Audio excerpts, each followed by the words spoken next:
Привет! Сегодня мы поговорим о кармических отношениях, а именно через призму астрологии и как мы можем увидеть те самые кармические отношения в гороскопах людей. И обязательно досмотрите видео до конца, потому что там будет очень приятный бонус для каждого из вас. Часто люди именно с этими показателями притягиваются друг к другу, даже, возможно, не имея влюбленности на первом этапе или какого-то притяжения. Но есть другой момент, как будто бы что-то свыше их тянет. Или же чувство, что ты знаешь этого человека очень давно, он какой-то родной или близкий, и, возможно, вы находите друг в друге много общего, хотя внешне может казаться, что вы кардинально разные. В общем, это и есть влияние этих самых показателей. И почему кармические отношения? Потому что именно так и проявляется карма, когда нас притягивает друг к другу словно магнит, и именно благодаря любви, влюбленности, да, чтобы мы пошли из этого чувства в отношения, нам сложно убежать от этой самой кармы.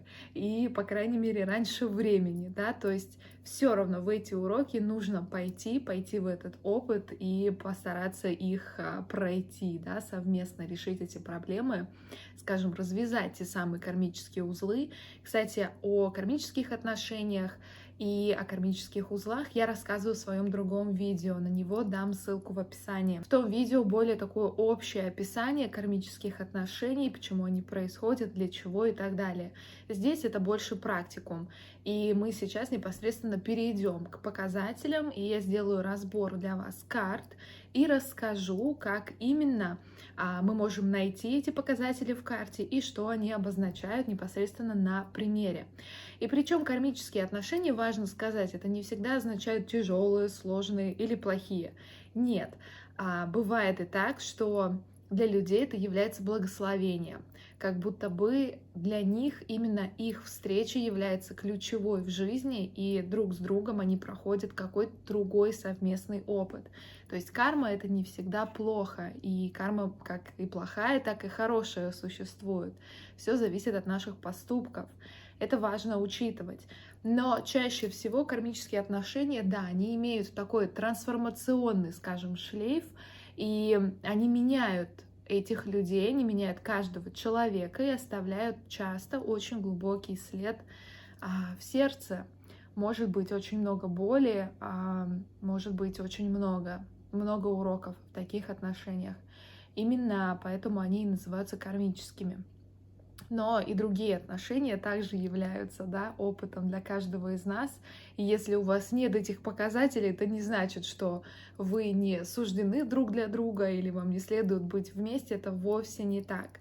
Это больше для того, чтобы понимать, когда у вас есть эти показатели, какая, скажем, дополнительная нагрузка есть, да, в плюсовую или в минусовую сторону. Это помогает нам при совместимости, когда мы рассматриваем гороскопы двух людей, и более широко раскрывают, скажем, их отношения и уроки каждого из этих людей, ну и, соответственно, как их проходить. И давайте перейдем непосредственно к показателям. В картах людей, у которых есть эти показатели, большинство из них, также существуют и другие, но это такие основные, им суждено пройти вместе совместный кармический урок. Прежде всего, это одинаковая ось Раху-Кету. Это когда, например, у вас в Близнецах находится Раху, а у вашего партнера там находится Кету. Или же может быть Раху. Неважно, но на оси одного и того же знака. Я в примере еще расскажу. Далее, Раху и Кету в картах обоих партнеров находятся в накшатрах, которым управляет одна и та же планета. Третий показатель — соединение Раху и Кету с другими планетами в картах партнеров. Сейчас в примере рассмотрим. И еще один пункт, который не описывается, скажем, в классической астрологии, но влияние которого я вижу на своей практике, это когда есть ретроградная планета в 7-м доме или же ее аспект на 7-й дом в картах обоих партнеров, особенно если это ретроградный Сатурн. И вот в примере это именно это положение. Сейчас его покажу. И здесь перед собой вы видите две натальные карты. Всегда мы начинаем с карты мужчины, когда мы рассматриваем совместимость в паре. Вторая карта — это карта женщины. И мы видим то, что позиции разные восходящие знаки. Когда мы делаем гороскоп совместимости и в целом работаем, да, с кармическими отношениями, с браком, мы накладываем эти карты друг на друга. И для простоты, для, скажем, наглядности, да, визуального эффекта, что мы делаем? Мы смещаем знаки, чтобы они были, скажем, начинали с одного и того же восходящего знака. И вот сейчас вы можете видеть то, что первая карта — это карта мужчины, а мы ее вывели на восходящего рака. Это восходящий знак женщины. И так нам проще будет увидеть наглядно, какие планеты с чем соединяются, аспекты и так далее. Также это можно сделать по восходящему знаку мужчины, да, у него восходящий знак весы, то есть мы женскую карту можем поменять на восходящий знак весов. И здесь мы видим 3 показателя на кармические отношения из тех, которых я привела в предыдущем слайде. Первое, мы смотрим то, что в 6-м доме, где у нас цифра 9, это знак Стрельца, находится ось Раху-Кету. Напротив у нас Кету в знаке Близнецов в 12-м доме. Это первый показатель, то, что люди встретились не случайно. Второй показатель — это то, что Раху в карте мужчины соединяется с Луной в карте женщины. А другие показатели — это соединение Кету в карте женщины с Венерой в карте мужчины, с его Кету, а также Венера в карте мужчины соединяется с Марсом в карте женщины и ее Кету. Эти показатели мы сейчас более подробно рассмотрим, что они означают. И третий показатель, из которых я привела, это ретроградный Сатурн в Козероге в 7-м доме. То есть он в одном и том же при наложении карт, да, он будет попадать в одну и ту же сферу у обоих и непосредственно будет влиять на 7-й дом гороскопа, как и в картах их рождения, соответственно, так и при совместимости. И так как мы рассматриваем кармические отношения, соответственно, мы будем использовать кармические узлы. Это узлы Раху и Кету. И начнем мы с Раху. Раху является узлом, или иногда его называют также планетой, на самом деле это не планета, это кармический узел, который имеет влияние расширения. То есть, соединяясь с любой планетой в карте, он расширяет показатели качеств этой планеты и в том числе сферы, которые находятся, да, в доме гороскопа. И взаимоотношения, которые связаны с Раху, они, как правило, судьбоносные, идут из прошлых жизней, и они сконцентрированы на новом росте в настоящей жизни, в противоположность с отрабатываемой кармой с прошлых жизней, да. То есть по Раху мы смотрим так же, как и в нашей личной карте, те сферы, те качества, которые нам нужно приобрести в этой жизни, тот опыт, для которого мы пришли. А Кету нам показывает нашу карму, уже тот опыт, который у нас наработан с прошлого. И, соответственно, в этой карте мы видим то, что Раху у обоих людей находится в одном и том же знаке. Это говорит о том, что первое, это кармические отношения. Во многом эти люди будут мыслить одинаково, у них есть общий подход к жизни, потому что Кету находится напротив и уже указывает, что та сфера, тот знак отработан, то есть они приходят с очень похожим опытом в эту жизнь, и их задача идти, да, в противоположный, который у них является одинаковым. И поэтому они могут хорошо, глубоко понимать мотивы друг друга, даже как-то это считывать подсознательно. Но это не всегда хорошо для отношений, потому что может не давать возможности для роста. Это похоже на то, когда вы оказались в темной комнате и не знаете, что в этой комнате находится, но вам нужно, скажем, взять там какие-то предметы, ознакомиться с ней, обжиться и в целом начать себя чувствовать комфортно. Так вот, представьте, когда вот сфера Раху — это именно и есть та темная комната, вы не знаете, что там, как этим пользоваться, как начинать, скажем, обустраиваться в этом доме по этим качествам, и в этой комнате вас двое, то есть ни один, ни другой не знает, как себя вести, что где находится. Поэтому и вызывает сложности в отношениях, потому что оба не понимают, да, у них один и тот же опыт, который им нужно пройти, и они находятся как бы оба в точке ноль, да, плюс-минус. Бывает по-разному, бывает такое, что один начинает расти быстрее другого. Но очень часто это все равно какие-то вот blind spots, те вещи, которые мы не видим. Но это положение, оно хорошо, например, для дружбы, для каких-то компанейских отношений. В целом в супружестве может быть хорошая гармоничная связь. Для этого нужно рассматривать и другие показатели. И хорошо таким людям постоянно развиваться, расти, иметь общие интересы, иметь общие цели для развития и помогать. Вот здесь это ключевое, помогать друг другу в развитии. Далее вы видите показатель Луна Раху. И Раху одного человека соединяется с натальной планетой другого человека. И первый, тот, у кого Раху, он получает пользу от партнера в тех сферах, которые связаны именно с Луной, с ее положением. А второй человек с Луной, которая соединяется с Раху другого, получает полезные направления и советы, связанные со значением этой планеты. В данном случае у нас Раху мужчины соединяется с Луной женщины. Что обозначает этот показатель? Это говорит о сильной ментальной и эмоциональной связи, потому что Луна у нас напрямую связана с нашим сознанием, умом, мыслями и эмоциями. И человек с Луной воспитывает и питает личность Раху. Такой показатель в отношениях говорит о том, что один из партнеров принимает некую родительскую позицию. В данном случае женщина, которая имеет Луну. То есть в ней есть эта материнская энергия, в ней есть эта забота. А мужчина, чей Раху соединяется с Луной, он получает психологическую и эмоциональную поддержку. То есть он через нее учится этим лунным качествам. Но здесь как бы подводный камень в том, что в целом связь-то достаточно крепкая и может быть продолжительной, но партнеры не всегда будут адекватно способны оценивать свои отношения. И именно на уровне эмоций, да, потому что там будут какие-то недопонимания. Там будет не все гладко. Плюс Раху раздувает Луну, и если и Луна, и Раху не гармоничны, не проработаны, человек не развивается, то это постоянные эмоциональные качели.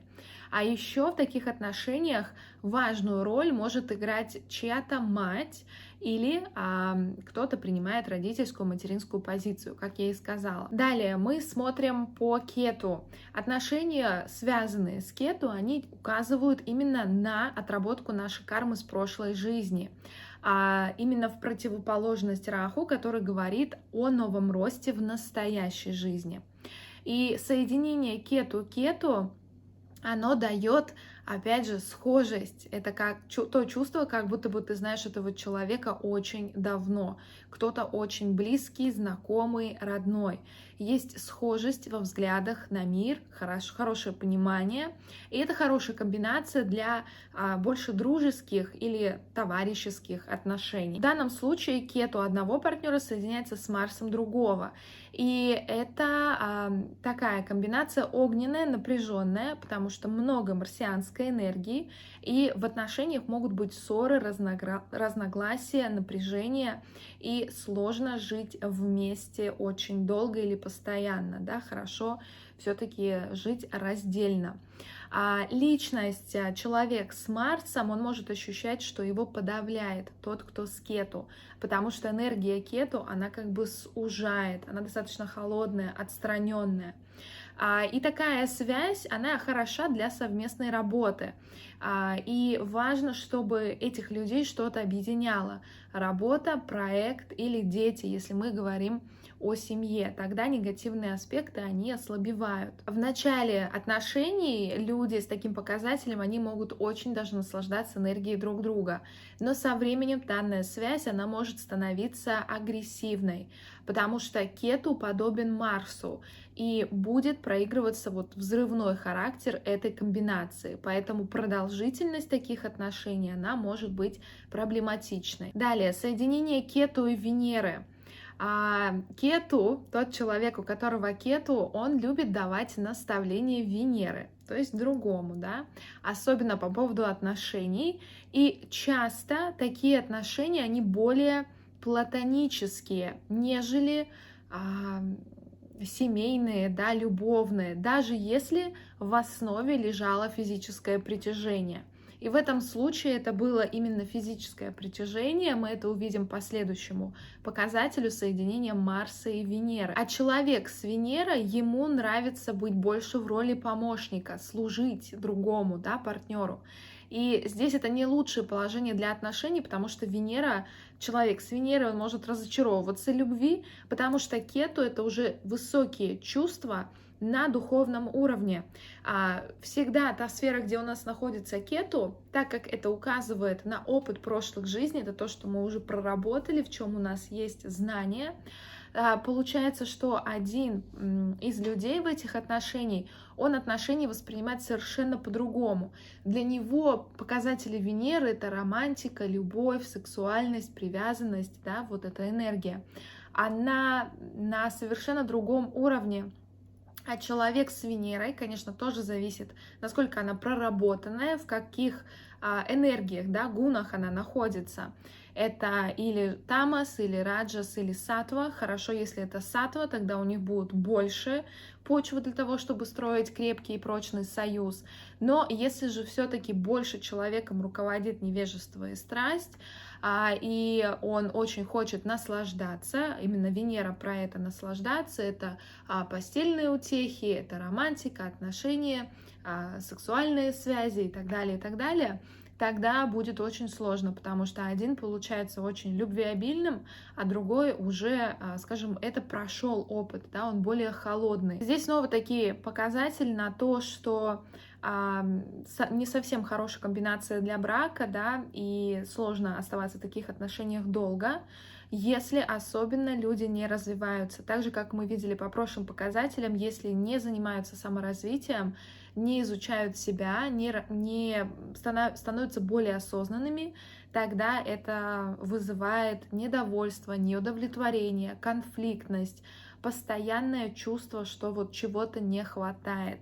И это таким снежным комом нарастает, и, соответственно, приводит или к несчастливым отношениям, или к расставанию. Следующая комбинация — это соединение Марса и Венеры, одного партнера с другим. И это является традиционным аспектом сексуальной совместимости. Это говорит о том, что часто, что люди именно притягиваются по сексуальной энергии, то есть они сразу замечают друг друга, их тянет. Так как и Марс, и Венера отвечают за сексуальную энергию, в данном случае это еще все происходит в 12 доме, а один из его показателей — это постели, место, где мы получаем наслаждение, да, то в таких отношениях постоянные могут быть, скажем, сексуальные качели, если так можно сказать. Ну, в общем, люди могут остывать, потом страсть может снова вспыхивать, потом угасать, и постоянно вот эти вот качели, да, то есть вот это вот уровень этой энергии, он будет постоянно меняться. Но в самом начале отношений, скорее всего, он был намного сильнее у обоих, именно это их и притянуло. И в данном случае, если не работать над отношениями, не выводить эти энергии вверх, не трансформировать их, то именно сексуальная совместимость может стать причиной для расставания. В данном случае один из партнеров может стать очень холодным, другой, наоборот, очень горячим, и на почве этого будут происходить неудовлетворения. И последний показатель, который есть в этой карте, это сочетание Венеры и Луны. Считается одним из лучших сочетаний для брака, потому что дает хорошее взаимопонимание в вопросах домашней жизни, любви, совместного творчества и психическом взаимодействии. И, как вы видите из данного анализа, здесь есть микс, да, и хорошие показатели, и негативные показатели. Но негативные в том ключе, на который следует обратить внимание, те сферы, которые требуют нашей проработки. А позитивные в том ключе, что это хорошая база, на которую мы можем опираться. Это то, что у нас есть, и такие данные, да, вводные. Но именно на них, опираясь, мы идем в те сферы, которые являются проработками, именно те кармические уроки, которые есть в союзе, да, в отношениях между людьми. И я решила сделать для вас приятный бонус. Вы можете получить мини-анализ, и я рассмотрю по этим показателям ваши карты. Для этого нужно будет найти пост в моем инстаграме именно на данную тему, ссылку на него будет внизу, подписаться на мой инстаграм, соответственно, поставить лайк под этим постом и написать там комментарий с вашими данными рождениями для обоих партнеров. И я вам отвечу в течение одних суток и расскажу, какие показатели у вас есть, и дам такой краткий анализ по ним. И не забывайте про энергообмен. Если хотите видеть больше таких полезных видео на моем канале, подпишитесь на этот канал, поставьте лайк, напишите что-нибудь в комментарии, что было из этого видео полезно для вас, что вы еще хотите видеть. В общем, все, что захотите. И до скорой встречи!